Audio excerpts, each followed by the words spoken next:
So as in summary, here's the three numbers, and I've shown cumulative production, and the total of the cumulative production is the reserves. The field produces 150 million barrels.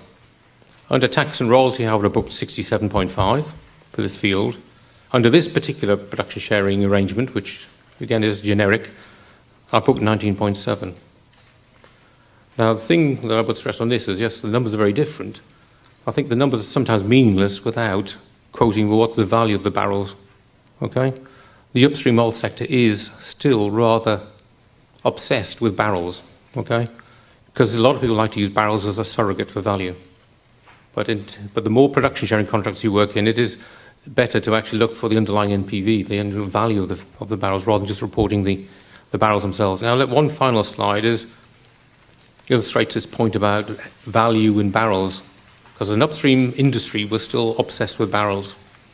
We'll go through all this financial calculations, work out the value of a field, back out of the value of the barrels, give the barrels to the analyst, and the analyst then takes the barrels and tries to calculate the value of the field again. It all seems a bit ridiculous to me, but that's the way the industry works, okay?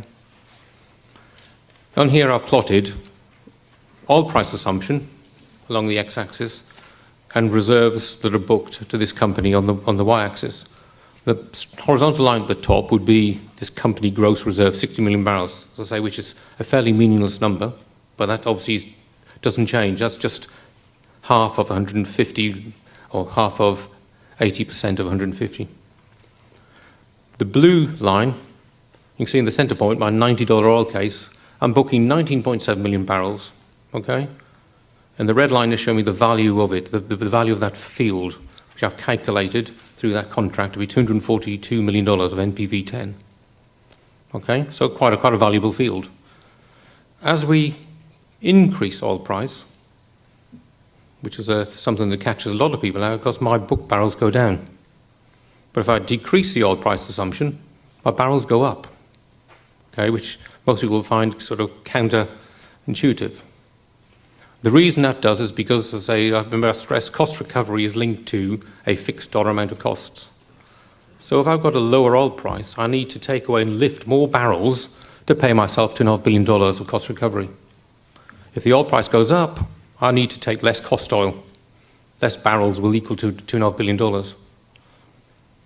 Because the NPV of a project clearly is much more sensitive to the oil price. So as the oil price goes up, the NPV rockets, goes up dramatically.